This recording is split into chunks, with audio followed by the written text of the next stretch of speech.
र कसैले उहाँलाई हेरेर उहाँको चाहिँ बिर्सिने बानी र अलिकति नराम्रो बानी लाएर रहेछ भन्न सकिन्छ। हेर्नुहोस् यस्तो हट्टाकट्टा भर्खरको मान्छे हुनुहुन्छ, उहाँ त भुसुक्कै बिर्सिनु हुँदो रहेछ के।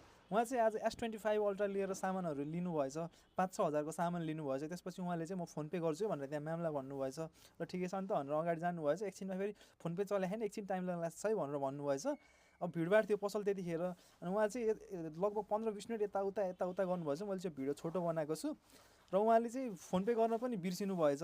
फोन पे गर्न त बिर्सिनु भएछ त्यहाँ चार्जमा राखेको अरूको फोन पनि निकालेर आफ्नै फोन हो कि भनेर पो लिएर जानुभएछ।